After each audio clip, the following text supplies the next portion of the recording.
Dobré odpoledne, vážení kolegyně, vážení kolegové, dámy a pánové. Vítám vás všechny, ať ty, co jste tady s námi v sále, ať ty, co se na nás díváte přes obrazovku svého počítače. Vítám vás na další z pravidelných konferencí České lékařské komory, které pořádáme na témata medicínská, celospolečensky zajímavá. A to dnešní téma možná není až tolik úplně medicínsky zajímavé, ale je extrémně důležité jaksi společensky. Téma věnované drogám a návykovým látkám, se kterými samozřejmě i v České republice máme problémy. Ti výrobci a distributoři a dovozci drog jsou bohužel stále kousek před námi a vybírá si to krutou daň na našich spoluobčanech.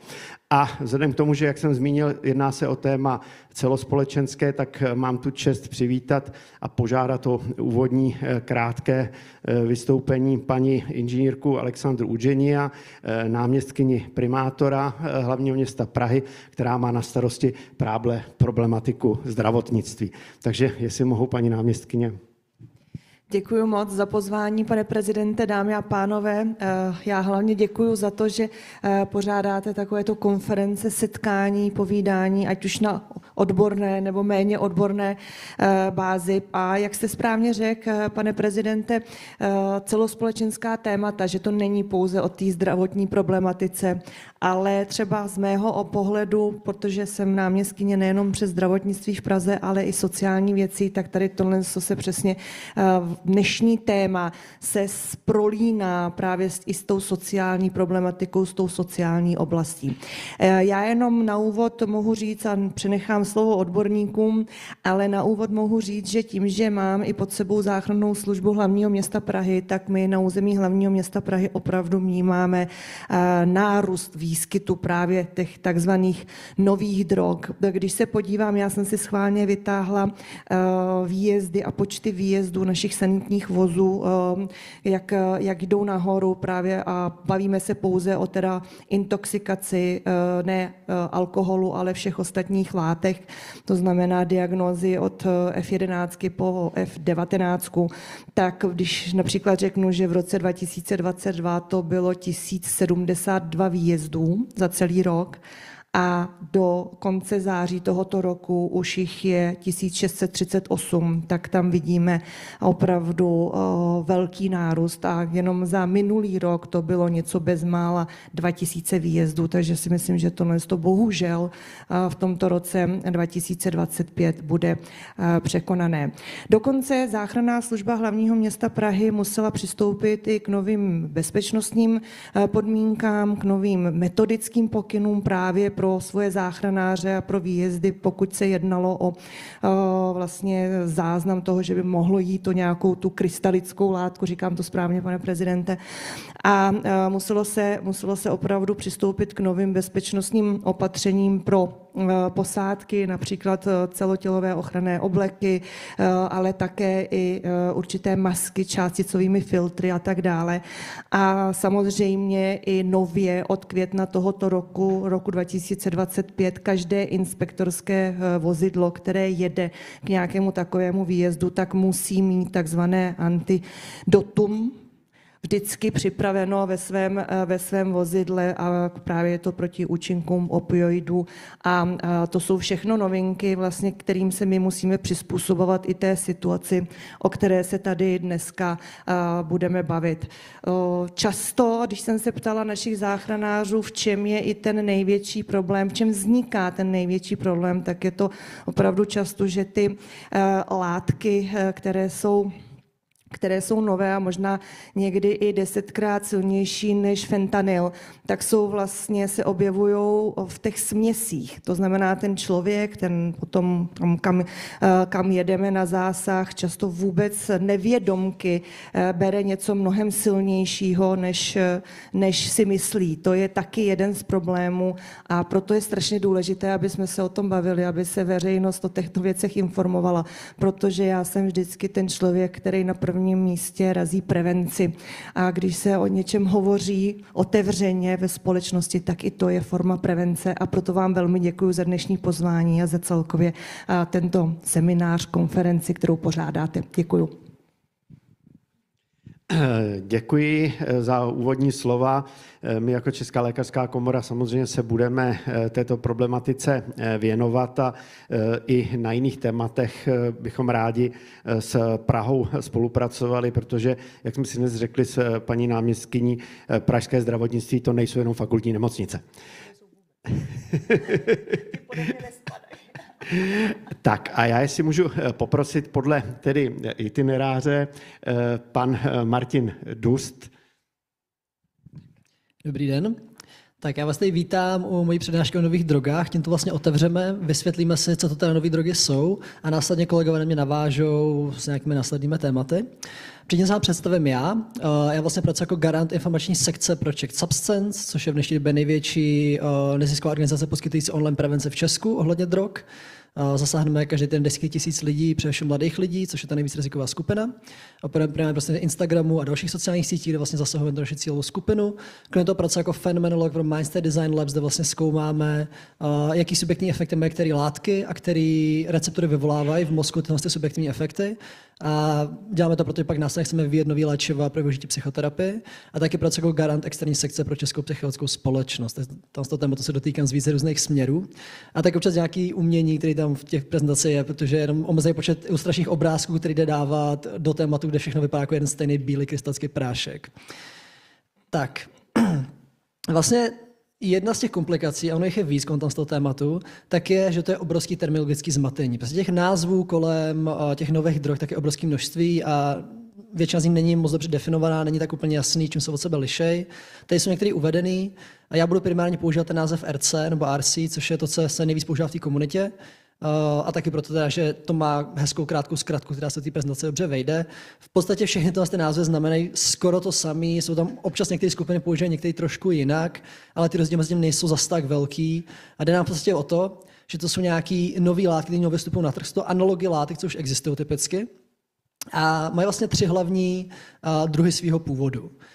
Podstatná část z nich tak pochází z lékařského výzkumu, třeba u benzodiazepinu, což jsou léky na úzkost a na spánek. Tak je to dobře ilustrovatelný, prostě část z nich prošla klinickými hodnoceníma, měly dostatečně přínosný benefit pro ty pacienty, měl dostatečně dobrý bezpečnostní profil, prošly tím, vstoupily do léčby. Ale pak je to velká skupina benzodiazepinů, která vlastně skrz to síto nepropadla, která zůstala zachycená, protože třeba měly efekty, co trvají příliš dlouho, neměly účinky, co by byly výrazně přínosnější než nějaký jiný už dostupný léčiva tam z toho typu.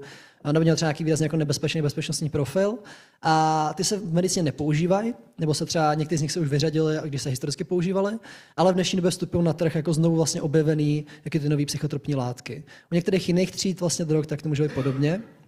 Druhá významná skupina, hlavně v oblasti halucinogenů, specificky psychedelik, ale i jinde, tak jsou látky, které vyvinuli psychonauti. To je vlastně jakoby komunita lidí, která věří v objevování vlastní mysli, která věří takový jakoby undergroundový vlastně fenomenologický výzkum. A především třeba Alexander Shulgin v průběhu 70. a 80. let minulého století tak vyvinul vlastně desítky a stovky nových látek v té oblasti, specificky jako za výzkumem toho jako undergroundového objevování a ty se následně pak rozšířily na tom jako trhu mezi běžnýma lidma. A pak samozřejmě podstatná část z nich taky vznikla za účelem obcházet drogové zákony, kde ono je velmi těžký, až bych řekl, že nemožný napsat jako protidrogový zákon, který zakazuje kompletně všechny látky a ve kterém nebudou žádné skulinky. A samozřejmě, jakož tam je obrovské množství financí se tom točí, tak je tam velký zájem najít nějaké látky, které by vlastně šly prodávat legálně nebo aspoň nějakým takovým pololegálním módu. A tím by pro ty prodejce a výrobce vzniklo výrazně menší riziko a mělo by vlastně možnost teda prodávat těm lidem s nějakým jako velkým finančním ziskem. Takže pak řada analogů vzniká právě z toho důvodu. Tady máme na obrázku psilocin, což je aktivní látka z lysohlávek, jedna ze 2 hlavních aktivních látek, druhá je psilocybin, a potom máme 5-MeO-MIPT, což je vlastně látka od nich odvozená, která byla právě vyvinutá Alexandrem Shulginem v rámci toho psychonautického výzkumu. Vlastně ty nové drogy existují pro všechny třídy látek, nicméně obzvlášť rozšířený jsou v kontextu kanabinoidů. S tím se předpokládám, aspoň podstatná část z vás i někdy třeba osobně setkala, nevím, že byste užívali, ale třeba když jste šli v centru Prahy, tak jste mohli vidět, že to prostě prodává velmi rozsáhle a ostatně zvlášť mezi mladými lidmi je to dneska opravdu velmi rozšířené, jak ještě budu říkat. Nicméně obrovské množství existuje i pro jiné třídy, pro stimulanty, psychilika, benzodiazepiny. Celkově vlastně těch látek na trhu se obecně vyskytují stovky v jakýkoliv daný čas, ale těch látek jako takových existují prostě v praktických rovních byly objeveny tisíce, v hypotetických rovních může existovat miliardy a miliardy. Je strašně rychlý vyvíjet na látky nový, protože mnoho různých způsobů, jak změnit vlastně tu chemickou strukturu a je velmi snadný ty jednotlivé skupiny nahrazovat za sebe navzájem a tím můžou prostě vznikat pořád nové a nové látky tam z toho typu. Zároveň jsou taky velmi snadno dostupný.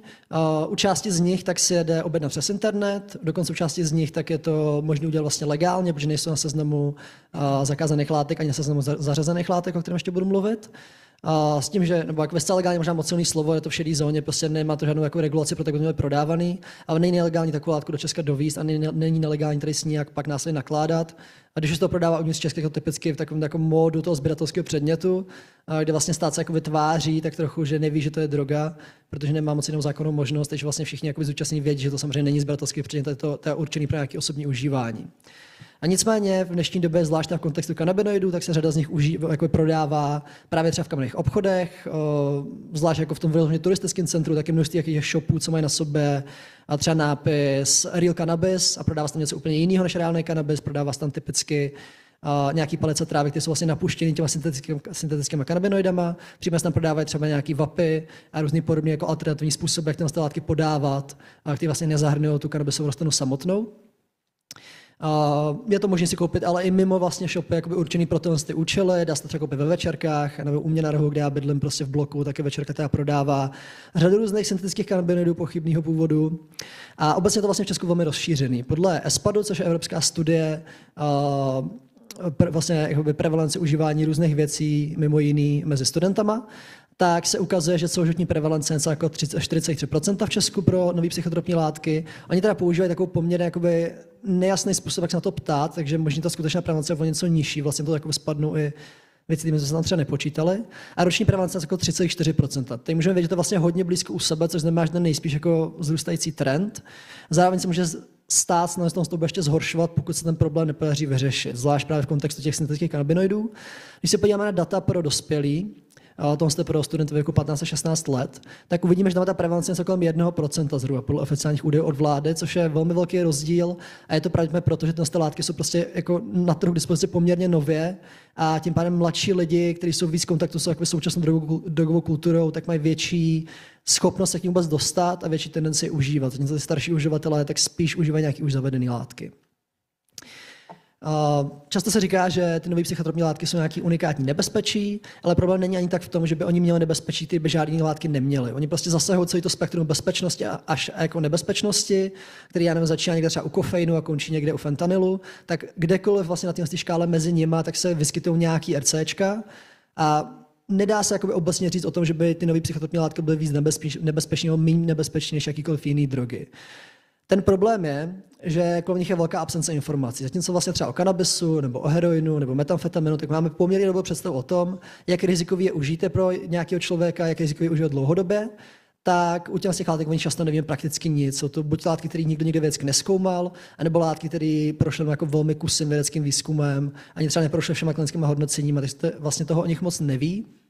A zároveň může mít nějaký neintuitivní rizika v rámci své vlastní třídy. Třeba existuje většina látek podobných benzodiazepinům, tak vlastně má tendenci třeba tlumit epileptický záchvaty, ale existují na trhu i látky, které jsou taky hypnotika, ale mají naopak tendenci vlastně epileptický záchvaty vyvolávat, s čím by běžný uživatel se nepočítal, kdyby to riziko specificky neznal, protože není intuitivní, že by ty látky jako stanství třídy něco takového měly dělat, což pak může být problém. A zároveň lidi mají velkou tendenci podceňovat, jak málo se vlastně o tom typu látek ví. Oni mají často představu, tím, že to dneska vlastně můžu koupit v kamenných obchodech, tak jako prodá se to v obchodě, to musí být bezpečný. Člověk není zvyklý, že může v kamenném obchodě koupit něco, co ho reálně může velmi snadno ohrozit na zdraví. Je to taky ten fenomén, že člověk jde do Teska koupit jídlo, tak ví, že všechno prochází nějakou regulací potravinovou, je to vlastně strašně přísně upravený, nedá se tam jakoby snadno sehnat něco, co bylo vložně nebezpečný. Ale tohle je taky úplně v šedé zóně, tak se napak velmi snadno může stát, že člověk koupí nějakou nebezpečnou látku a nepočítá s tím. A je prostě velká tendence to bagatelizovat i v rámci té komunity. U kanabinoidů, o kterých jsem tady už několikrát mluvil, tak je to obzvlášť velký problém, protože to je zrovna skupina, kde obzvlášť velká část těch nových drog, tak nejspíš opravdu má větší rizika než ta archetypální látka, v tom případě THC, tetrahydrokanabinol, vlastně ta hlavní jakoby aktivní látka z kanabisu. U těch polosyntetických kanabinoidů, což je třeba HHC, THCP a všechny takové jako podobný, ty jsou vlastně strukturálně blízký THC, jak může vidět na tom obrázku srovnání THC a THCP, tak ty rizika jsou obecně menší, aspoň pro ty, co jsou strukturálně hodně blízko THC. Čím dál od toho odcházíme, tak tím méně o tom víme a tím větší by se zdálo, že tam ty rizika můžou být. U těch pak úplně zcela syntetických kanabinoidů, jako je ta písmenková polívka, co tam můžeme vidět, tak tam ty rizika můžou být výrazně větší a můžou být zase dost neintuitivní, kdy lidi čekají, že kanabis prostě nemá, je to obecně poměrně bezpečná látka, ale právě třeba ty jako hodně syntetické kanabinoidy tak můžou být třeba mutagenní, můžou způsobovat těžkou závislost, výrazně těžší než kanabis samotný. Může se s nimi dát i smrtelně předávkovat, což se u kanabisu prakticky nemůže stát a může mít jako řadu dalších různých rizik, který vlastně marihuana sama o sobě nemá. Tak je problém v tom, že vlastně výrobci z těch RC produktů tak se v poslední době rozhodli neuvádět jakoby na ty obaly, jaký látky jsou v nich vlastně obsaženy. Teď můžeme vidět nějaký starší obal, já se bohužel nepodařilo na internetu dohledat žádný z těch novějších a nechtěl jsem je to jít fotit do toho obchodu. Ale je tam vlastně problém v tom, že už tam vůbec není řešení, co v tom je. Dřív tam třeba bylo, jak je to tady uvedený, obsahuje to THCP, což o tom se ten člověk aspoň může online něco najít, třeba jak dlouho to trvá, jak by to mělo jako zhruba dávkovat, co to má jako aspoň vágně za bezpečnostní profil. Ale dneska tam se nedá, jako na to nepíše nic, je to jenom prostě napíše na to legal cannabis třeba, nebo se na to napíše nějaký jako brandový název, který ale nemá jako žádnou vypovídající hodnotu, nedá se vlastně podle toho zjistit, co to je. A nebo se třeba použije jaký názvy, který se jako vytváří jako vlastně chemický názvy, ale ve skutečnosti nejsou. Já třeba, když jsem měl přednášet na Konopax do Ostravy před pár měsícema, tak jsem se snažil většinu té prostě několika hodinové cesty najít, jakoby, co je za chemickou strukturu HHCI, což je jeden z těch nových kanabinoidů, a nepodařilo se mi to. A když se mi to nepodaří mně, tak je pravděpodobně to nepodaří ani běžnému uživateli, protože ten nemá tu expertizu, co mám já. A to samozřejmě vytváří riziko, protože když my vlastně učíme třeba děti na školách, jak vlastně snižovat rizika při užívání látek, nebo když obecně jak snažíme říkat lidem, jak si při tom užívání neublížit, pokud by už teda něco užívat chtěli, tak máme takový jako seznam bazálních pravidel a tady můžeme vidět vlastně 5 z nich zašedlých a 5 z nich teda to jako běžnou černou barvou. A ty zašedlí jsou ty, které vlastně se nedá snadno těch receček dodržovat. A shodou okolností zrovna těch prvních 5 jsou ty nejdůležitější. Vlastně není možné chápat látky jako nástroj pro dosahování nějakých konkrétních cílů ve svém životě, protože když nevím, co ta látka dělá, tak nevím, k čemu by mohla sloužit. Nemůžu užívat látky, na které jsem připravený, když nevím, jaký to má bezpečnostní profil, nevím, co mi vlastně hrozí. Nemůžu se látce informovat, když obecně se vlastně neví, co ona pořádně dělá, ani jako všechny další informace, co jsme říkali. Nemůžu se být jistou tou látkou samotnou, protože testování těch látek je v Česku velmi špatně dostupný. Ani takový třeba domácí testkity, co si lidi můžou pořídit, kdy vlastně smíchá jako nějaký činidla s tou látkou, on to změní barvu kolorimetricky, tak teda spousta receček vlastně nefunguje, protože nejsou vybudované knihovny toho, k jakým barevným změnám by mělo dojít. A sice tu platforma drugsandfossility.org, která poskytuje pod VŠCHT se záštitou vlády laboratorní testování a tam má jenom omezenou kapacitu a dost možná ani vlastně VŠCHT nemá jakoby, vzorky, podle kterých by mohla porovnat jakoby, ty výsledky pro všechny ty úplně nové látky.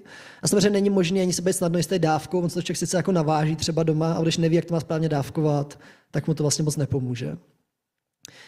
Část se pravidlo dodržovat jde, ale ideálně bude dodržovat všechny z nich a to je prostě výrazně těžší v téhle třídy látek, nebo ne třídy, ty skupiny spíš. Samozřejmě, jak už tady bylo naznačováno, tak je to i lékařský problém, často dochází nějakým předávkováním, teďka v nedávné době byly i úmrtí na syntetické kanabinoidy, hodně se mluví o tom, že se můžou přijít třeba syntetický opioidy do Česka, ať už analogy fentanyl nějaký silný, nebo třeba různý nitazeny, což je taková druhá třída, která teďka hodně straší ve světě. Může se to stát určitě. Problém je v tom, že obecně povědomí mezi lékařem o těch látkách je velmi nízký, což vůbec nechci říct, že je chyba lékařů, ono prostě není možné si udržet v tom povědomí. Je to velmi náročný i pro harmonizační organizace a adiktology, kteří se jako věnují vložně prostě tématu drog, a pokud je to hlavní, to pole se strašně dynamicky mění, těch látek jsou prostě stovky, každý rok se objevují desítky nových a je velmi těžký prostě v tom orientovat, když se na to člověk jako vyloženě cíleně nesoustředí. Což pak samozřejmě může víc k tomu, že člověk se stará o nějakého pacienta, který by s tím měl problém a není si tak úplně jistý, jak by mu vlastně v tu chvíli měl pomoct, protože neví, jak ta látka bude třeba reagovat s nějakými léčivami a podobně. Naštěstí existují nějaké kvalitní informační zdroje, ať už to jsme třeba my jako Czech Substance, zase tomu částečně věnujeme. My vlastně plánujeme do budoucna vybudovat velkou informační databázi pro drogy obecně, včetně nových psychotropních látek. Doufali bychom, že bude hotová na našem webu do roku 2026, do konce roku, ale možná se to přijde do roku 2027, je to přece opravdu velké množství látek. Ale kromě českých zdrojů existuje anglických. To je třeba psychonwiki.org, což je vlastně komunitně budovaný zdroj, který vytváří uživatele samotný, kde oni tam vlastně se jakoby dokumentují, jaký efekty to má, jaký to má dávkování a podobně. Není tam všechno. Je vlastně na poměr jakoby toho, jak ta komunita je celkem schopná ty informace shromažďovat, tak to nestačí a to pole se prostě hrozně dynamicky mění a spousta těch úplně nejnovějších látek tam chybí. O něco lepší je tom rc.community, který navíc má výhodu, že to je vlastně úplně nová platforma, která má algoritmicky generované dávkování, takže tam nehrozí, že by tam uživatel napsal nějaké své osobní dávkování, který sedí pro ně, nesedí třeba pro někoho jiného, což v případě, že to užilo jenom pár lidí, už je velký problém. Za to platforma je algoritmus, který vlastně vyhodnocuje na základě těch prožitých efektů a toho, jako co to lidi užilo za dávky, co je teda asi to jako objektivně správný dávkování, nebo jakoby, kde jsou ty dávkovací rozmezí pro třeba vznik už rizika. Máte nějaké výhody, nevýhoda samozřejmě, že ten algoritmus se může splíst tohle. A pak je platforma erovit.org, kde je informací obrovské množství, ale je to platforma z 90. let a podle toho vypadá a podle toho je obtížně navigovatelná.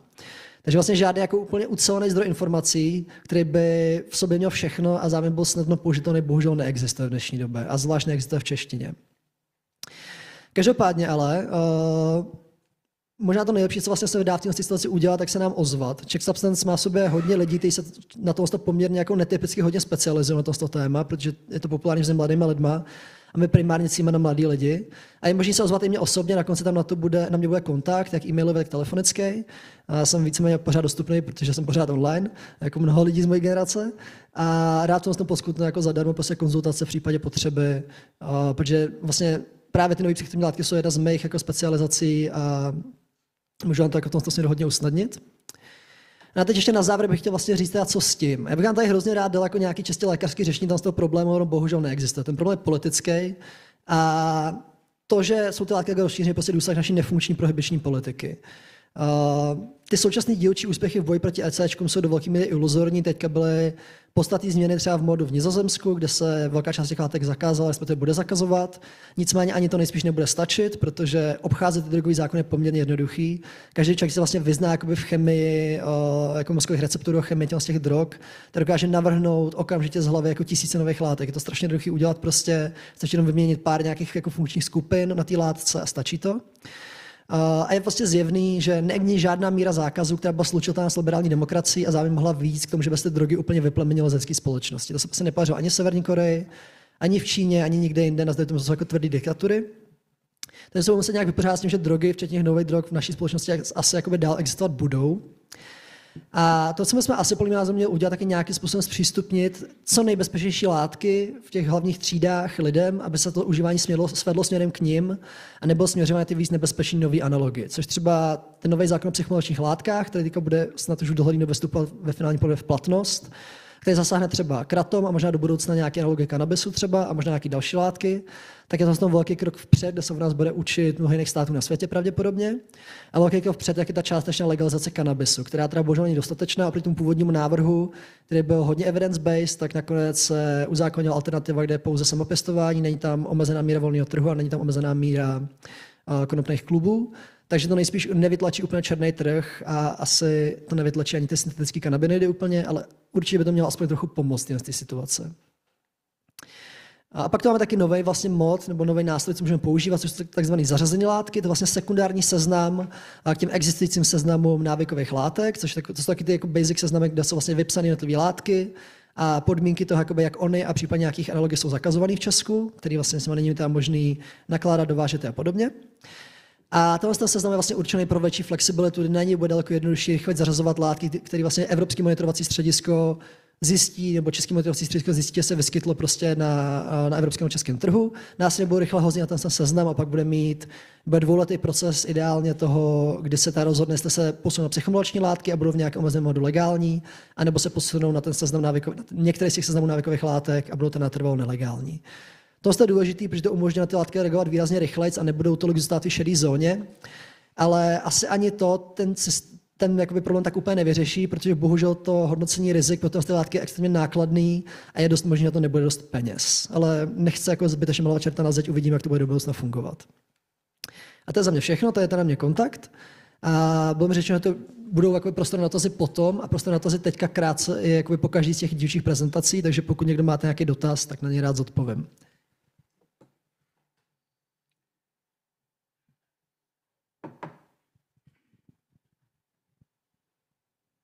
pokud dotazy nejsou, tak předávám slovo panu podplukovníkovi. Já moc děkuju. Než budeme mít pana podplukovníka, já si dovolím trošku takový advokát ďáblův. Mezi určitou skupinou obyvatel, která myslím si, že je hodně právě náchylnější k těm drogám, panuje taková atmosféra, že když něco není zakázaný, tak to není cool. To znamená, když zlegalizujete nějakou lehkou, bezpečnou v uvozovkách drogu, tak pro ty mladé lidi to přestává být atraktivní a můžete je naopak spíš trošku poňouknout k nějakým těm horším. Jestli není lepší nechat nějakou tu bezpečnou jim zakázanou, aby jaksi měli ten dobrý pocit rebelství a užívali něco, co je trošku bezpečného aspoň, pokud teda existují bezpečné drogy. To samozřejmě je existující problém, ale zároveň si myslím, že to je něco, co by se mělo dát řešit skrz patřičnou míru prevence. Že když budeme ty lidi víc jako vzdělávat ohledně toho, jaký ty rizika reálně jsou, tak si myslím, že to vlastně užívání jde víc těm jako bezpečnějším alternativám. Oni vlastně lidi stejně chtějí ty drogy používat pro řešení nějakých problémů v svém životě, když třeba jako není to nejlepší řešení. A vlastně nechtějí si ublížit. Asi jako, ono je to taky vlastně vidět na tom, že skoro nikdo neužívá dobrovolně ty silné opioidy. Většina těch třeba smrtelných předávkování pochází vlastně z nějaký záměry s jinou látkou. Takže si myslím, že když lidi budou mít nástroje pro to, jak užívat něco víc bezpečně a bude to dostatečně široce jim jako poskytovaný, tak budou ochotní využívat. A pak to samozřejmě bohužel bude nějaká jako podskupina lidí, kteří opravdu jakoby chtějí mít to rebelství a s tím vlastně nic neuděláme, ale myslím si, že nebude zas tak velká. Nebo aspoň doufal bych, že ne. Takže já bych poprosil pana podplukovníka Kratinu. Dobrý den, vážené dámy, vážení pánové, vážený pane předsedající, vážená paní inženýrko. Děkuji za pozvání sem do sídla České lékařské komory. Moje přednáška se bude zabývat těmi návykovými látkami nejenom z hlediska řekněme bezpečnostního, ale samozřejmě i také celospolečenského. Jak už tady vlastně na začátku zaznělo, ten problém návykových látek se v současné době týká prakticky nás všech. Čili je to opravdu celospolečenská výzva nejenom pro řekněme obyvatelstvo, ale zejména pro složky vymáhající právo a pro zdravotníky. Pokud bychom se podívali na takovou analýzu toho, co nás v současné době nejvíce trápí a jaká je situace v oblasti návykových látek nejenom v České republice, ale i v našem nejbližším okolí, které nás samozřejmě svým způsobem ovlivňuje. Nejsme už, nebo žádný stát není v současné době čistě jako obklopen železnou nebo celou hranicí, přes kterou by nic neproniklo. To znamená, to, co se děje v zahraničí, tak se svým způsobem týká i nás. Co je z toho globálního hlediska je, že neustále každým rokem se zvyšuje produkce návykových látek jakéhokoliv typu. Ať už jsou to původní drogy, jako byl kokain, jako jsou amfetaminy, tak jsou to i polosyntetika, syntetika, které se čím dál častěji objevují na našich trzích. Pokud jsme si říkali, že to české prostředí je do jisté míry takové konzervativní v užívání metamfetamínu a konopních návykových látek, tak to paradigma se začíná postupně měnit, kdy uživatelská obliba vyhledává i jiné návykové látky, ať už jsou to syntetické katinony, které se u nás v republice začaly objevovat, i například s ohledem tím, že v únoru 2025 byla zajištěna na Ostravsku obrovská nelegální laboratoř, která vyprodukovala 1 tunu syntetického katinonu klefedron a klofedron. Tak samozřejmě jsme se, jak říkala paní inženýrka Eugenia, tak jsme se v květnu setkali na území hlavního města Prahy s 2 ultrapotentními analgetiky ze skupiny spiropiperidinů, které vlastně zaměstnali, když tak řeknu, celý bezpečnost, celou IZS na území hlavního Prahy. Z toho samozřejmě potom i vyplývají nějaké další body, a to zejména jak chránit složky IZS, ale samozřejmě i civilní obyvatelstvo. Určitě, s čím se setkáváme čím dál více, tak je, že právě z hlediska výskytu syntetických návykových látek, které jsou doprovázeny výrobou, která je realizována prostřednictvím zpravidla velice nebezpečných chemických látek, které vlastně mají klasifikaci nebezpečných chemických látek podle chemického zákona a často mají 2 i více těch skupin nebezpečnosti, tak vlastně je to obrovská výzva i pro zase bezpečnostní sbory, hasičský záchranný sbor v tom, jak vlastně s těma látkami my musíme vůbec jako nakládat při zajišťování a dokumentaci. Samozřejmě, co je, si myslím, velice alarmující, je to, že na území Evropy začínají čím dál více pronikat mexické zločinecké kartely, které fungují nyní už na území jižní Francie, Španělska, Portugalska. A jsou velice činní nejenom při syntéze metamfetamínu, ale i při zpracování kokainu, který sem dováží do Evropy v podobě pasty a tady je potom následně přepracována. Čili to, co znáte z některých televizních seriálů, tak bohužel ty mexické kartely se začínají objevovat a fungovat i v Evropě. Velice nepříznivá situace je teďka v Belgii, kdy jste možná zaslechli, že vlastně kvůli neuspokojivé drogové situaci musela být povolána do ulic armáda. Tady mám jenom odkaz právě titulek vlastně z iDnesu z května, kdy na Praze 5 tak byl právě zajištěn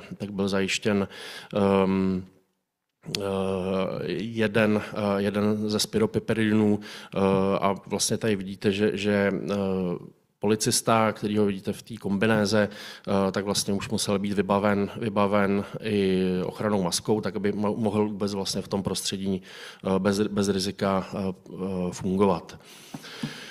Tím bych chtěl vlastně krátce zmínit, že se dostáváme nebo můžeme dostávat do určitého bodu nebo fáze, kdy původní návykové látky, s kterými máme už určitou zkušenost, ať už z hlediska kriminálního vyšetřování, ale i samozřejmě z hlediska zdravotnictví, tak jsou postupně vytlačovány. A nechci říct, že to je konečný finální krok, ale je to ve stádiu opravdu jako postupného vytlačování, že ty původní látky jsou vytlačovány syntetiky.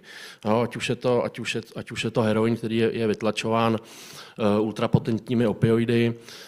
Hodně je to dáno tím, že největší produkční země, Afghánistán, tak vlastně velice omezil produkci morfinanových opioidů.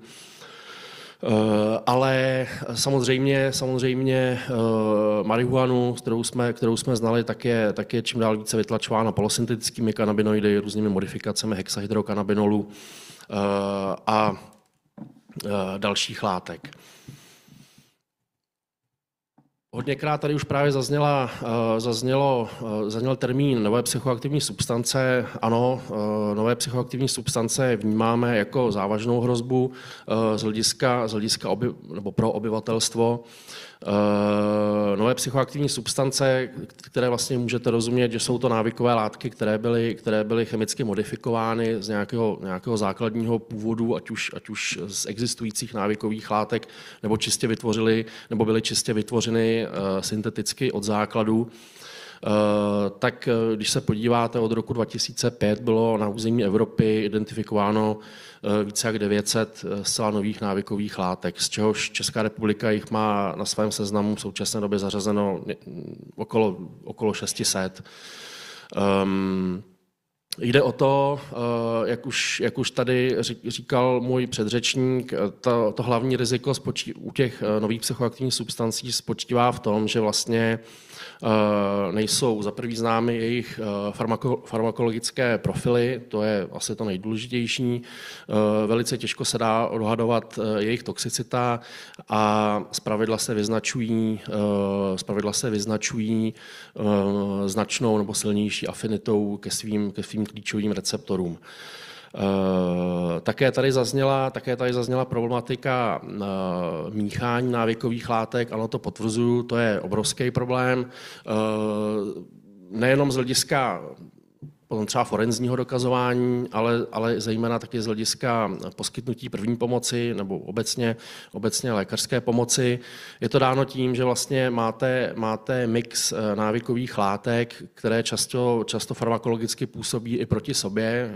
Typicky třeba, co se vyskytuje na taneční scéně, ketamin, amfetaminy, etanol a energetické nápoje. Jo.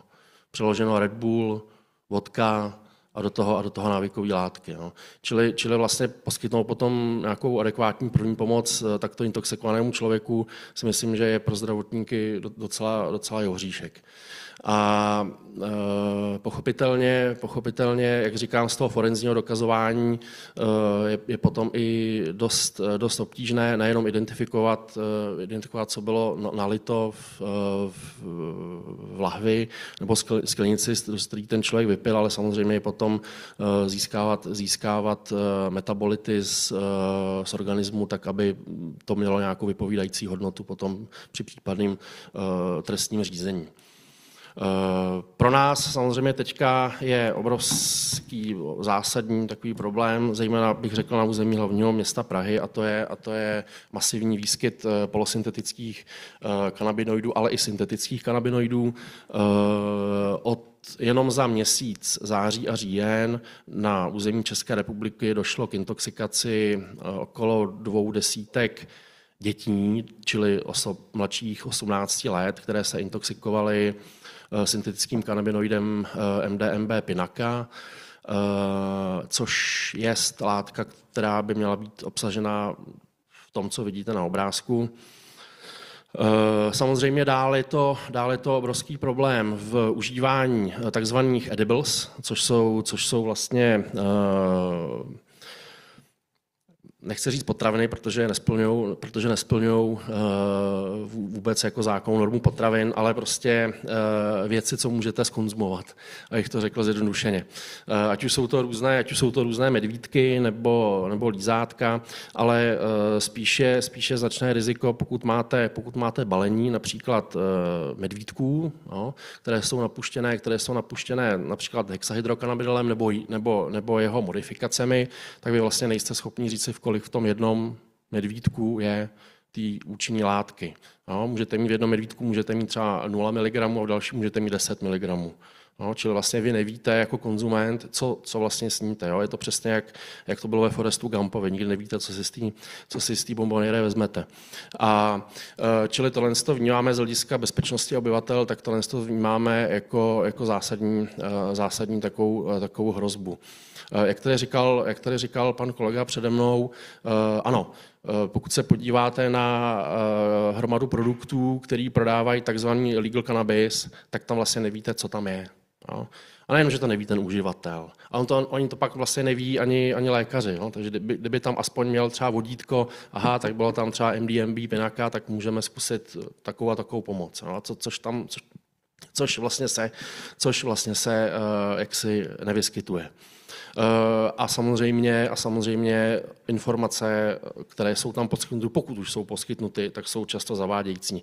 Pokud se podíváte na webové stránky ČVUT, na kterém působím, na kterém učím, tak jsme teďka s mojí studentkou jsme zpracovávali diplomovou práci, ve které jsme dělali kvalitativní a kvantitativní laboratorní chemickou analýzu některých produktů. Jo, když se podíváte na stránky, tu diplomku tam najdete, můžete se podívat potom, jaký výsledky vycházely.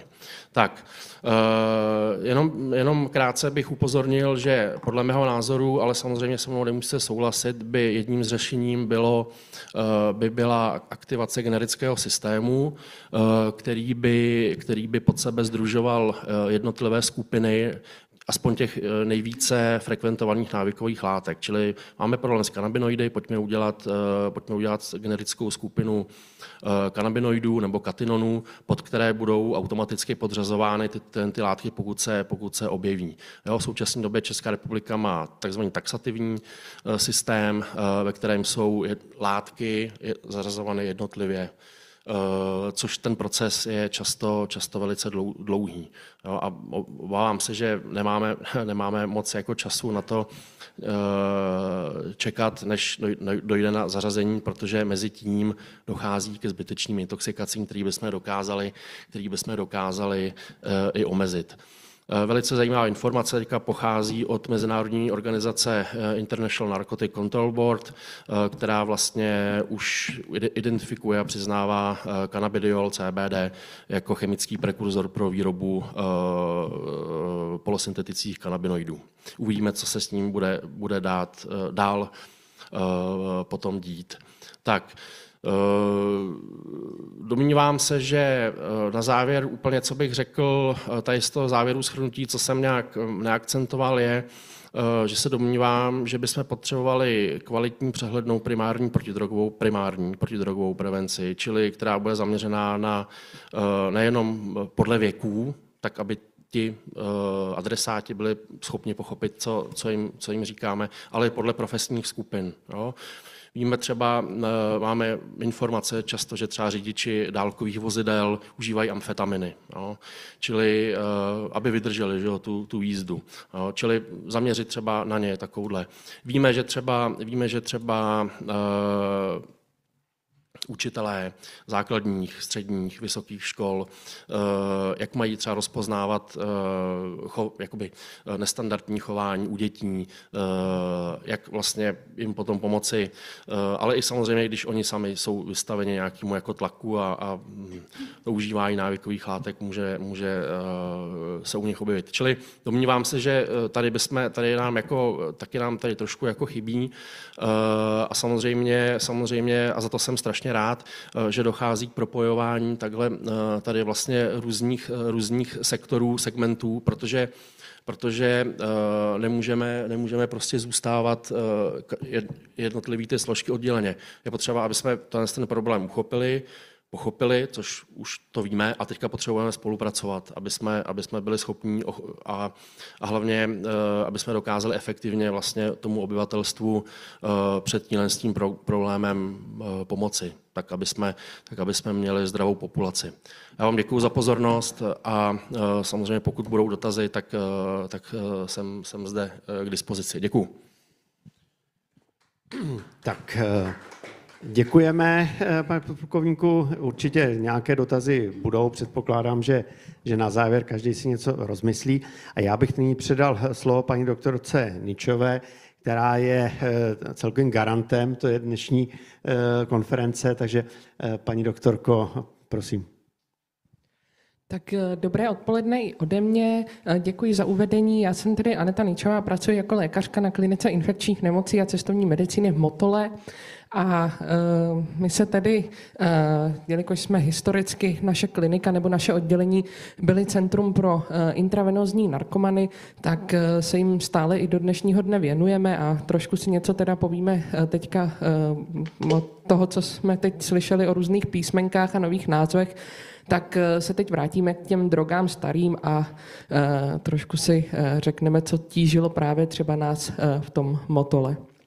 Já bych to ráda uvedla tím, že ty drogy tady jsou, budou a vždycky byly a jsou staré jako lidstvo samo. A tady máme obrázek z nějakého ayahuaskového rituálu z Amazonie, z Brazílie, což je teda jeden z nejstarších rituálů a opravdu ty doložené data, které máme k těm užívání návykových látek nebo nějakých substancí, tak se opravdu táhnou mnoho tisíc let před naším letopočtem. Když přednáším našim studentům o drogách, tak vždycky začínám tímhle grafem a moje první otázka je, co si myslí, že na tom grafu je. A často se mi dostává odpovědi, že je tam počet závislých osob, tak já vždycky říkám, že by to bylo krásné.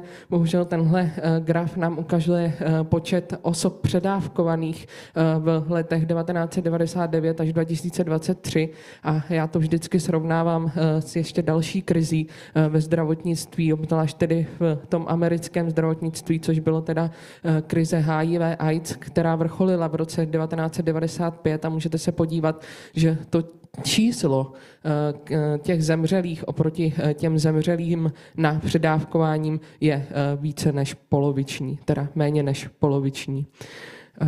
Co jsou to vlastně ty drogy staré, tak na to asi byste si všichni odpověděli sami a já je tedy jenom uvedu podle takového asi nejčastějšího rozdělení, tedy dle působení na psychiku, a které je pro nás jako pro kliniky asi nejdůležitější, tedy podle toho, do jaké skupiny ty látky řadíme, tak potom vzniká buď fyzická nebo psychická závislost, přičemž tedy pro ty tlumivé látky je to závislost jak fyzická, tak psychická, ještě si o ní dneska něco povíme.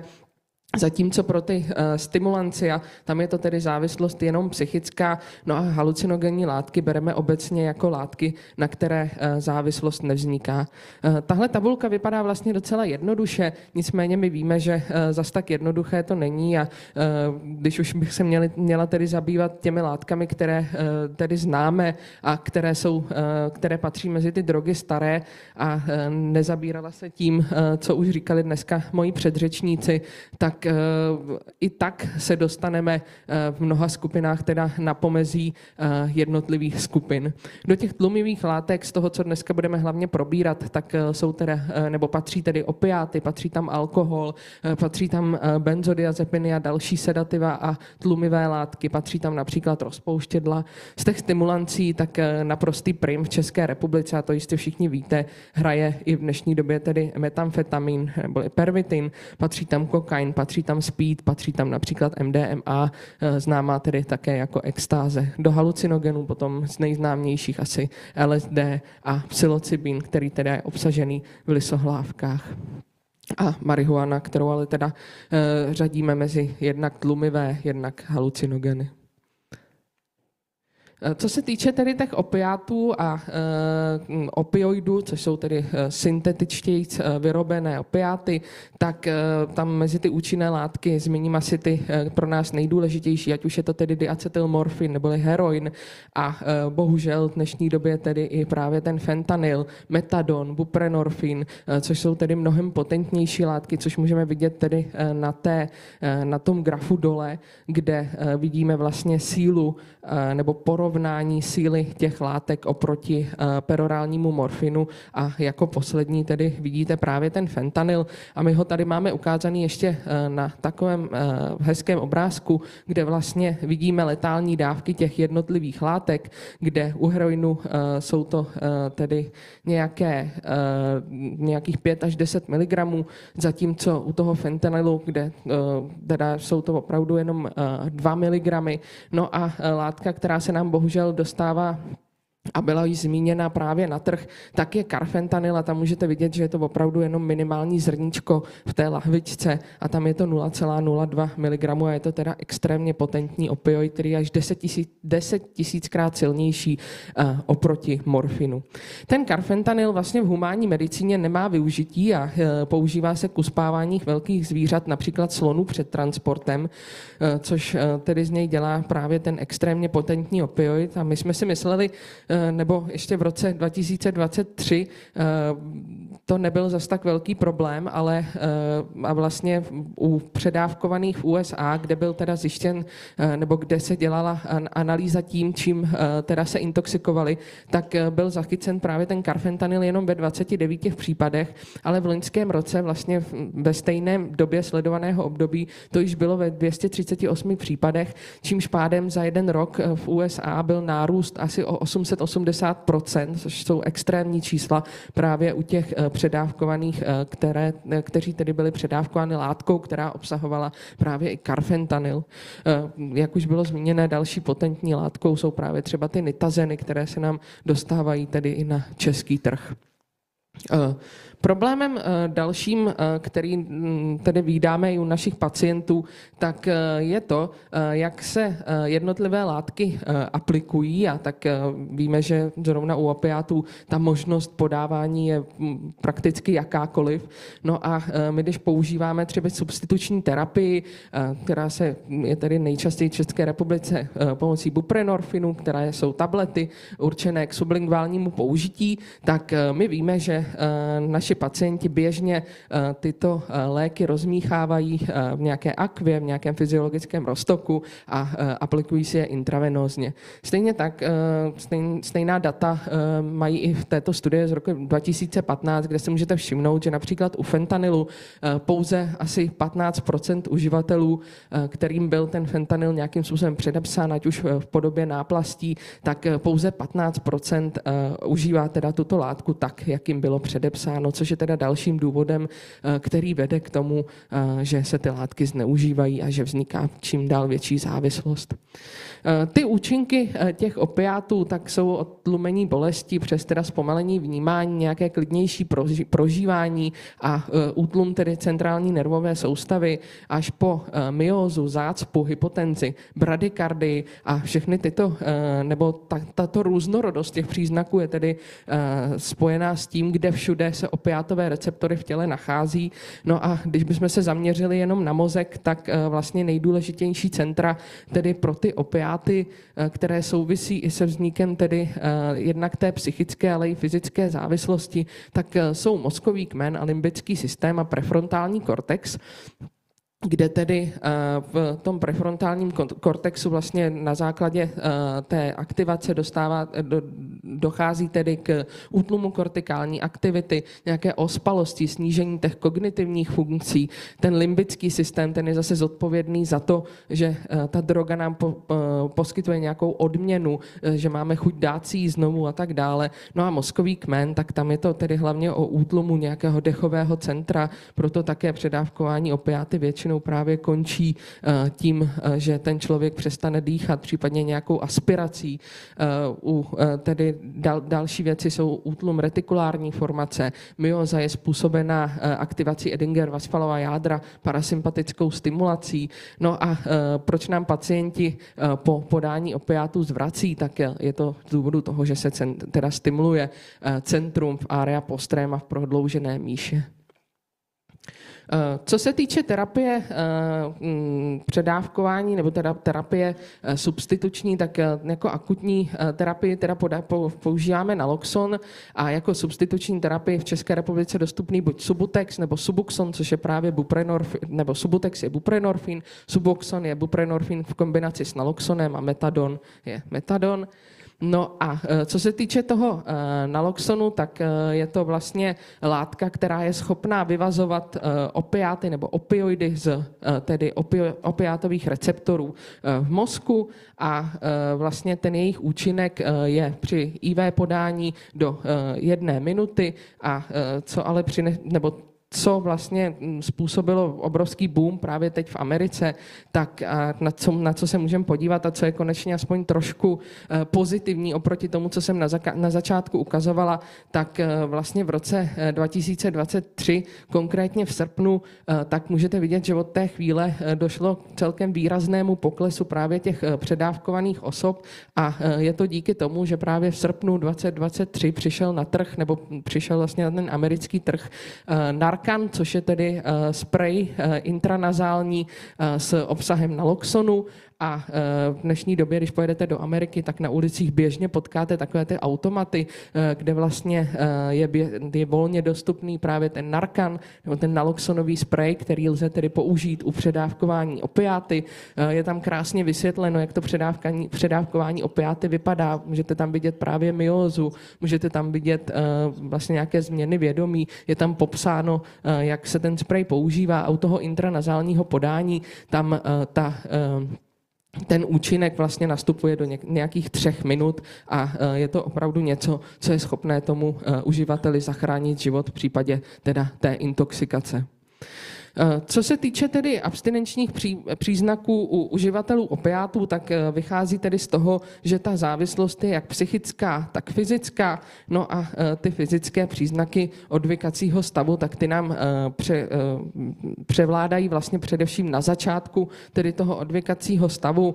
Ten závislý, který teda se snaží odvykat a nemá poskytnutou substituční terapii, tak většinou má třesavky, horečky, bolesti, ať už bolesti svalů, kloubů, bolesti ve smyslu parestézií, bolesti hlavy, nevolnosti, zvracení a vlastně ty fyzické příznaky mohou trvat až 1 týden, potom postupně ustupují a do popředí se dostávají tedy psychické příznaky toho odvykacího stavu, které mohou trvat až delší měsíce a jsou to opravdu takové příznaky toho bažení po té látce a nutnosti tedy si ji nějakým způsobem obstarat, což už jsou tedy věci, které přímo souvisí s dopaminergním systémem a ukážeme si je spíše u těch amfetaminů, až se o nich budeme bavit, ať jsou to deprese, úzkosti, problémy se spánkem a tak dále, které tedy nejčastěji potom vedou k tomu relapsu v tom užívání.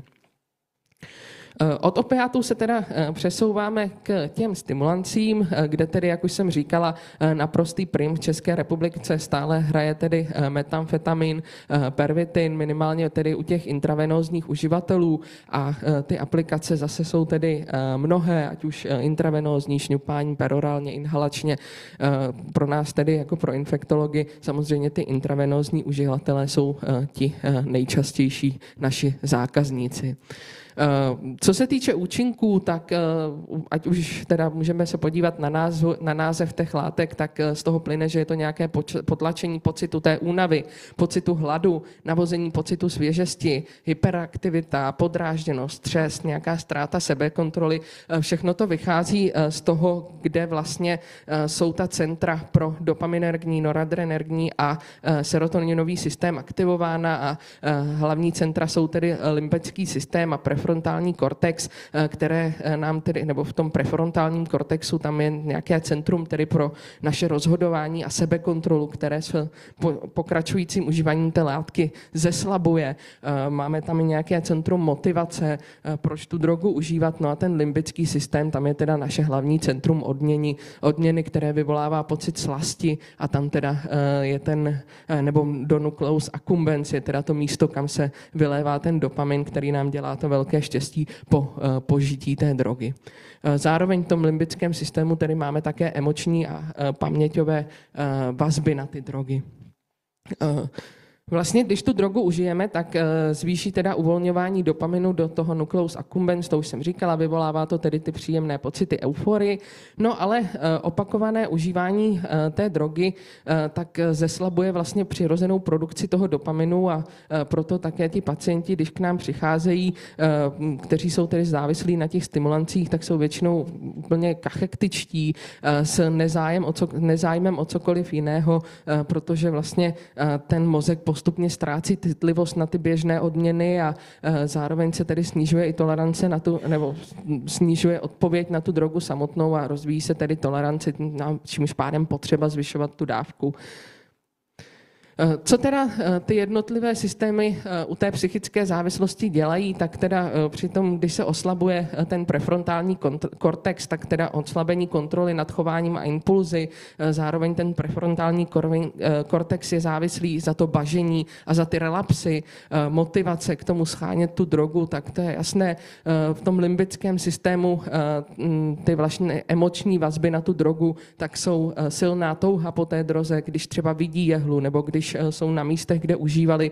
No a zároveň ten limbický systém je tedy zodpovědný za tu toleranci, za tu downregulaci těch dopaminergních receptorů a právě proto je ten mozek méně citlivý na dopamin. Proč to tak je?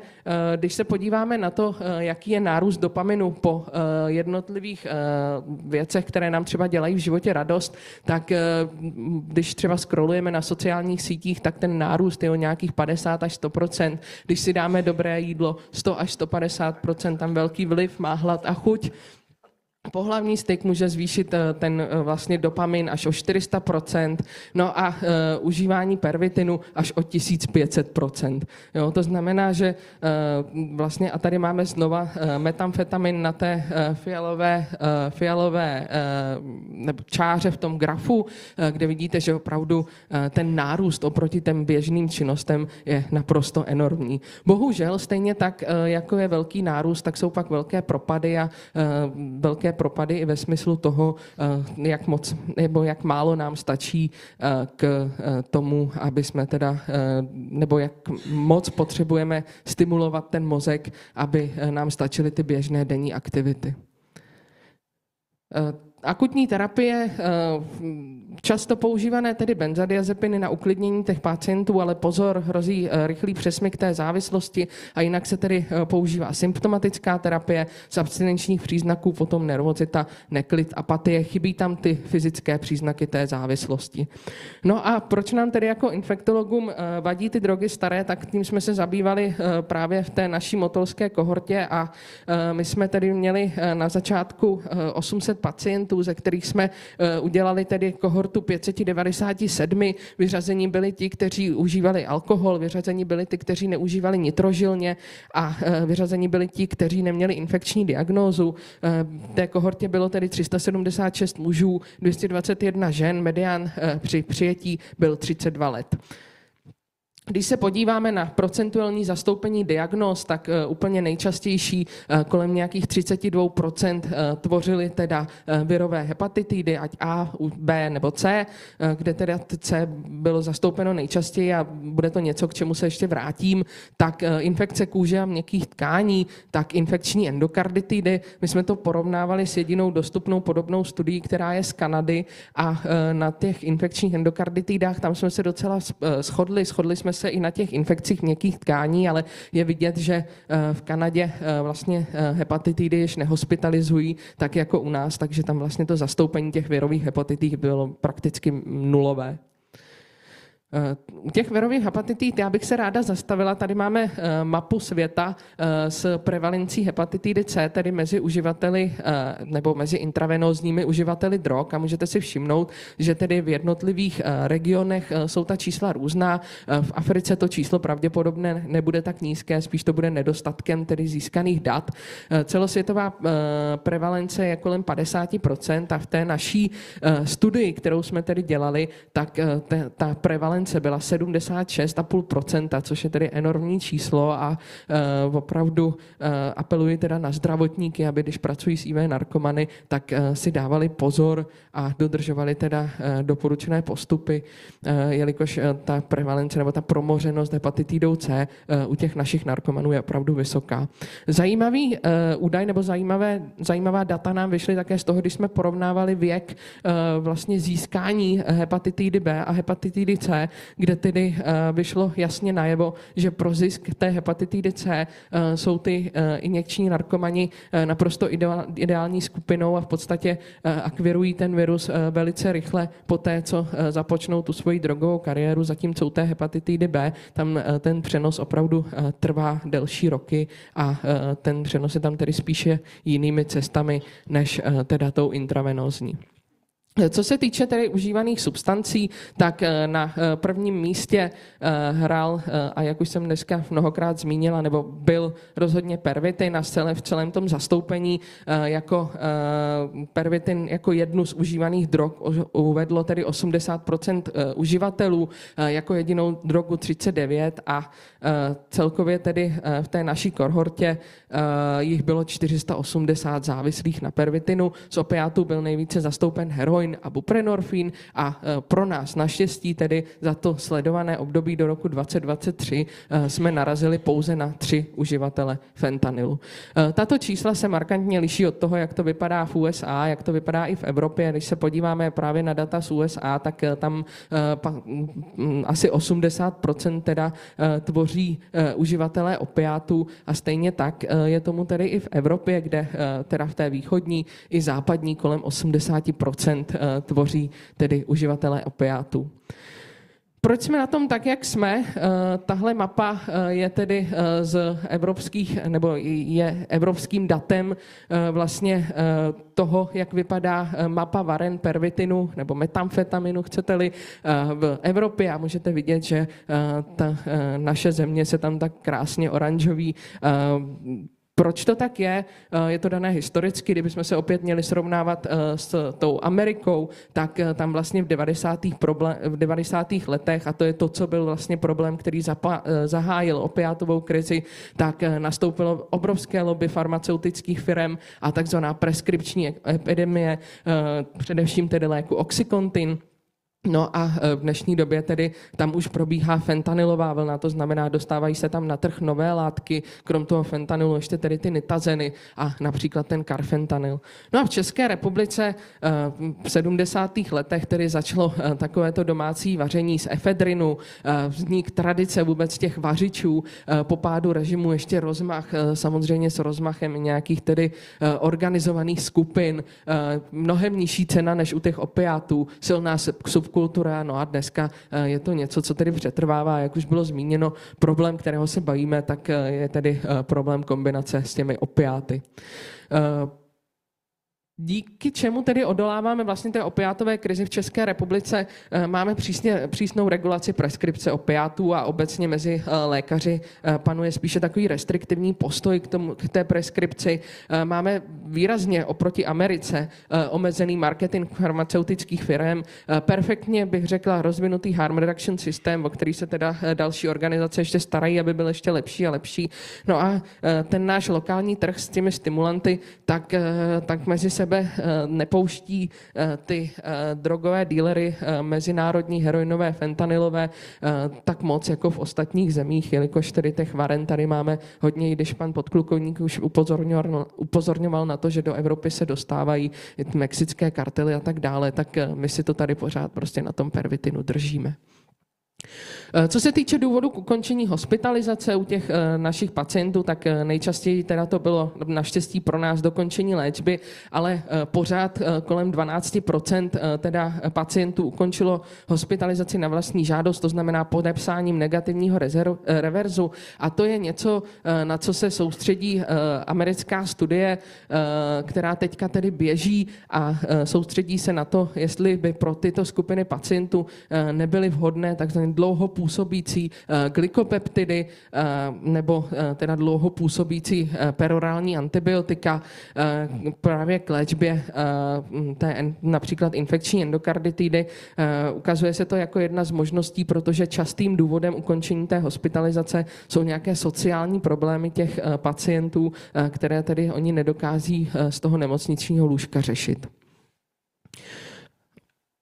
Co se týče nějaké role lékaře tedy v tom celém systému, tak já bych ráda jenom zmínila, že to není role lékaře, ale měla by to být tedy role multioborového týmu v té nemocnici, který by měl být složen minimálně z těchto 5 osob, ať už je to psychiatr, infektolog, adiktolog, klinický farmaceut a sociální pracovník. Každý z nich tam má svoje velké zastoupení od psychiatrické diagnostiky, nastavení substituční terapie, nastavení terapie abstinenčního syndromu nebo léčby komorbidit psychiatrických u tedy psychiatrů, ať už z tého našeho pohledu diagnostika těch infekčních komplikací, léčba a prevence jejich tedy a nastavení správné antibiotické terapie s přehlédnutím i třeba na rozvinutí rezistencí a tak dále.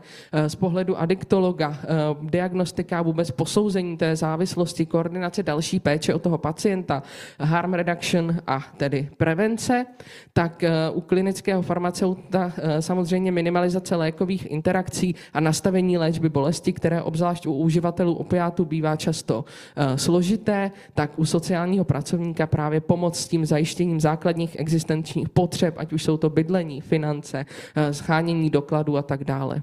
Jeden příklad za všechny, nazvala jsem ho kazuistika 6 měsíců, 2 chlopně. V listopadu 2022 k nám přišel 41letý pacient, horečky, třesavky, dušnost, byl závislý na opiátech, žijící na ulici.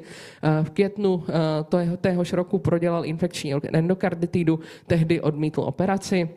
Tam se předpokládávala teda jako diagnóza recidiva té infekční endokarditidy. Zahájila se antibiotická terapie, bylo mu naznačeno, že bez operace už to nepůjde, takže se udělala tedy operace s výměnou srdeční chlopně. Během hospitalizace byla sice podávána substituční léčba, ale ten pacient byl propuštěn zpět na ulici, bez toho, aniž by mu byl zajištěn psychiatr, který by mu tedy předepisoval substituční terapii. No a za půl roku jsme ho měli zpátky, takže v květnu 2023 úplně stejné příznaky, stejný pacient, 6 měsíců bez domova, bez substituční terapie, opět propadl drogám a vrací se k nám tedy s recidivou infekční endokarditidy 3. atakou. Zahájila se tentokrát ale antibiotická terapie, ta implantovaná chlopeň původní byla zničená, to znamená znovu se zoperoval, což samozřejmě vede k obrovské ekonomické zátěži toho zdravotního systému, ale tentokrát již na začátku hospitalizace tedy zařízen adiktolog a psychiatr, díky sociálním pracovníkům nalezen azylový dům s pečovatelskou službou. Pacient odcházel se zajištěným zázemím a substituční terapií. My jsme s ním dodnes v kontaktu. Ten pacient abstinuje, pracuje a žije ve vlastním podnájmu. Co si odnes do klinické praxe? Co se týče teda intravenózně užívaných drog, zůstáváme pořád teda královstvím pervitinu. Péče o ty závislé osoby by měla být multioborová spolupráce. Dle dostupných studií ta multioborová spolupráce výrazně zlepšuje compliance pacientů k té léčbě. Péče o intravenózní narkomany má velký dopad jak na zdravotní systém, tak na ekonomiku toho státu. Zásadní roli tedy hrají prevence a metody harm reduction. No a nejčastějšími diagnózy jsou tedy infekce měkkých tkání, virové hepatitidy a infekční endokarditida. A pokud máme pacienta závislého na intravenózních drogách, tak je nutné na tyto diagnózy myslet. No a rozloučila bych se citátem von Goetheho, že nikdo se nestane lepším tím, že ho zavrhneme, a jestli někdo zvládal líp respektovat a ukazovat to, že tohle pravidlo platí, tak je to naše bývalá paní primářka, které bych ráda poděkovala za veškerou práci, kterou teda pro IV narkomany udělala paní doktorka Jiřina Hobstová, na kterou tedy tímto vzpomínáme, a děkuji ještě jednou za to, co v Motole vybudovala.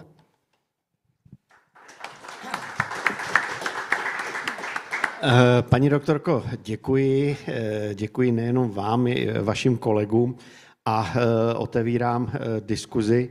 Předpokládám, že nějaké otázky budou. Ano, tam. Prosím vás, pro mě je zásadní právní problematika posuzování řidičů. Nikde jsem nenašla, pokud u řidiče objevíme drogy, co s tím? Já nechci vyvolávat tady, myslím, že by k tomu měl možná nejblíž pan podplukovník. Dostáváme se do 2 fází, kdy pokud mám látky, které jsou zařazené na seznamech, a jsem schopen je laboratorně identifikovat a prokázat jejich přítomnost v organismu, tak jsme schopni vlastně zahájit trestní řízení proti tomu člověku. Druhá věc je potom ta otázka, na kterou se ptám a taky, a nesouvisí jenom s řízením motorových vozidel, a je to třeba i bezpečnost na pracovišti, tak jsou právě látky, které zařazené dosud nejsou. Typicky je to kratom třeba.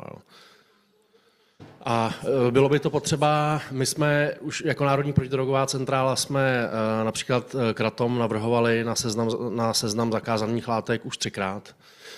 Pořád, jak se nebylo vyhověno, což teda vytváří takový jako právní vákuum v tom, jak vlastně s těmi lidmi jako naložit. No.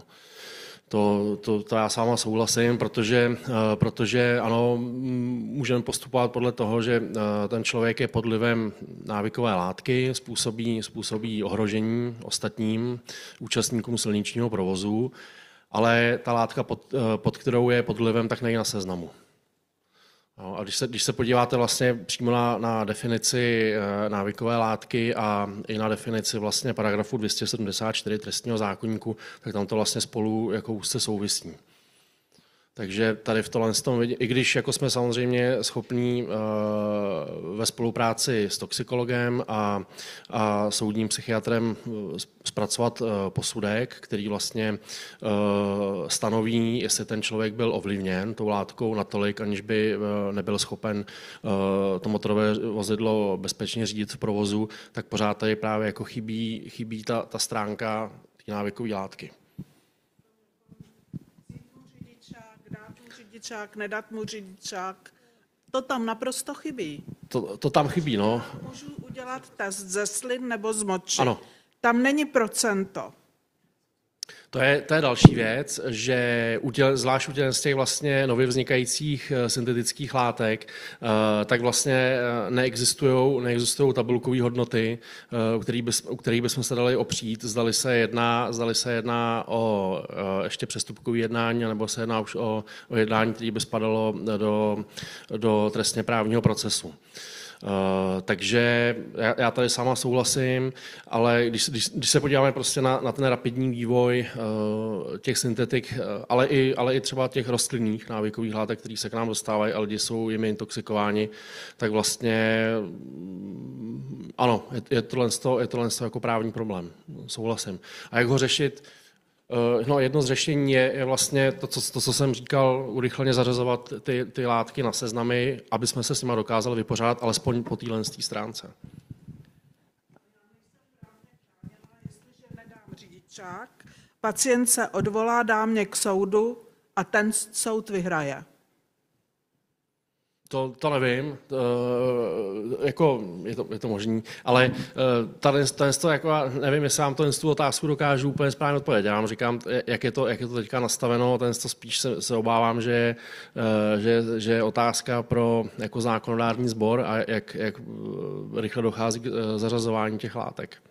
Já bych to, paní doktorko, rozdělil. Tato otázka vaše směřuje k tomu, když víte, že ten člověk je jaksi pravidelný uživatel, ale nemůžete to nějakým způsobem jaksi dokázat a není ten právní titul mu odebrat řidičský průkaz. A tady bych vás chtěl opravdu spíš odkázat, protože to je čistě právní otázka, tak kontaktujte právní kancelář České lékařské komory, protože my tady, já nejsem právník, nejsem schopen vám kvalifikovaně odpovědět, ale kolegové s tím zkušenosti mají, takže se obraťte na právníky. A já bych zdůraznil, než tady dám slovo panu Dustovi, to, že mně připadá, že jsme tak pořád jakoby dobíháme, nebo možná se snažíme nestratit stopu, protože pokud udržujeme ten systém, kde vlastně máme vyjmenované některé látky, které jsou zakázané a stačí malilinkatá obměna a už ta látka z toho vypadá, tak to prostě nemáme nikdy šanci. Takže ta moje otázka by zněla, prostě jak je zdůvodňováno to, že nepřejdeme na nějaký civilizovaný systém, kterému byste říkal generický. To znamená, že je zakázána tato látka a látky podobné. Co tomu jaký je argument tomu bránit, když zdravý rozum celkem říká, že by to mohlo aspoň trošku pomoct? To je právě, si myslím, důležitá otázka do diskuze. Ten generický systém, nebo třeba i hybridní generický systém, vlastně funguje v celé řadě i v evropských státech. Jo? Polsko, Litva, kde je vlastně takhle nastaven. A vlastně funguje tak, že můžete si vytipovat, nemusíte a priori dávat všechny skupiny návykových látek. Není to podstatný.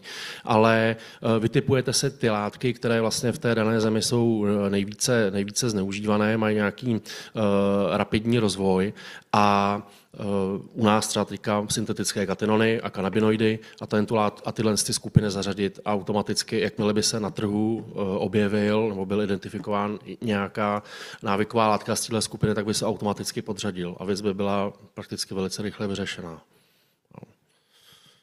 Nebo to má zároveň ale další jako úroveň složitosti v tom, že vlastně je jakoby těžký udělat systém tak, že by se to zařazovali podle toho, jaký efekty ta látka má. protože to sice jde nějak jako pozorovat mezi těmi uživatelema, ale je to výrazně složitější vlastně jako klinicky dokázat, že opravdu jako tam látky se třeba ty kanabinoidní receptory nebo něco takového. A třeba u syntetických kanabinoidů tak je problém v tom, že vlastně ty jako moderní úplně syntetický kanabinoid mají vlastně jako 3 jakoby části té chemické struktury. Ty jsou všechny vzájemně extrémně zaměnitelné a pro každou z nich existují jako desítky různých variant.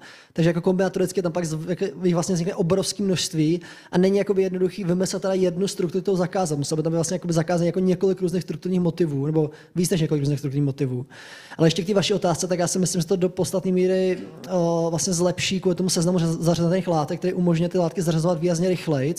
A s tou vlastně novou úpravou, tak bude jakoby pro potřeby zákonu tohoto typu jakoby považen za návykovou látku i psychomodulační látky, i ty zařazené látky, což pak vlastně, když to už nebude jako trvat roky nebo měsíc, to zařadí, bude to flexibilnější v řádu třeba týdnu nebo někteří případě možná i dní, to uvidíme, jak to v praxi bude vypadat, jak rychle to bude skákat na ty zařazené látky, jak to možná jako té situaci pomůže, ale úplně to nevyřeší asi nikdy. No.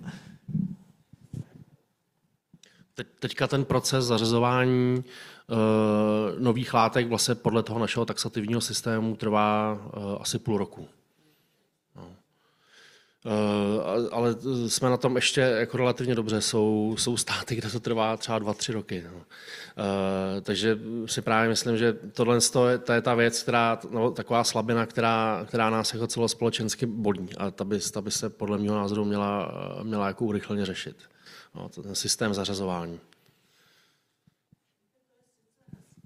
Pardon, paní doktorko, zákon, na mikro. Který by řekl, bereš drogy, nedostaneš to. Není možnost, aby si dostal řidičák. To v zákoně nikde není. No, já se zase na druhou stranu jako omlouvám, ale to, že člověk bere drogy, někdy neznamená, že by vůbec neměl dostat řidičák, by neměl dostat jako řidičský průkaz naprosto většinou populace, protože užívají alkohol, který je ta primární látka zodpovědná za jako autonehody. A taky přece člověk, který pije alkohol mimo motorový vozidlo nebo mimo výkon svého povolání, jak má právo na to mít řidičský průkaz. Jako není možné jako stigmatizovat celou skupinu, bylo to proto, že navíc většina těch uživatelů vlastně látky užívá velmi občasně. Když se podíváme na ty statistiky, uvidíme, že tam je nějaký jako tvrdý jádro poměrně malý množství lidí, kteří jako opravdu jsou třeba každodenní uživatelé nebo užívají ty látky jako několikrát za týden třeba, ale naprostá většina těch uživatelů to zkusili občasně, prostě třeba jednou jako za měsíc, jednou za rok, jednou za život prostě. A kde je pak ta hranice toho, kdo ještě má být tak moc perzekuovaný, že by mu ten řidičák vůbec nebyl vystavený ani. To mi přijde, že strašně jako netriviálně, jako právně a eticky z hlediska lidských práv jako zodpověditelná otázka tohle. No to je asi ten rozdíl proti tomu alkoholu, kde je jednoznačně detekovatelný, prostě na silnici zastaví policie auto, dechne a je to. Kdyby tady existovaly nějaké jednoduché prostě testy na většinu těch látek, tak se dá aplikovat úplně stejný systém. No prostě já nevím, dechne a je to. No. Můžu mít drobnou jenom poznámku, jenom čistě zpátky historicky s alkoholem si vlastně taky úplně nevíme rady, protože i když víme, že ten člověk je alkohol, odebereme mu řidičský průkaz, tak stejně to nic neznamená, ty lidi jezdí dál. Ne 100%, ale prostě je to tak. Já mám ještě jednu otázku, jestli se monitorují odpadní vody na drogy. Ano, monitorují se, ať už ve velkých městech, ve věznicích, nebo teď jsem viděl nedávno studii z jedné střední školy. Takže ten monitoring je. On samozřejmě, jako, musíme si taky položit otázku, co nám řekne, že se v té dané určité lokalitě užívají nějaké návykové látky, to jako předpokládáme, ale má to pro nás samozřejmě tu vypovídající hodnotu, jaký ty návykové látky to jsou. A třeba kam potom zaměřit zase třeba, já nevím, ať už naše jako, ať už trestně právní nebo represivní postihy, nebo spíše lépe preventivní. Ano. Ale ty studie jsou a vlastně já vím, že určitě Česká zemědělská univerzita v tomhle a ve všech v tomhle se angažují.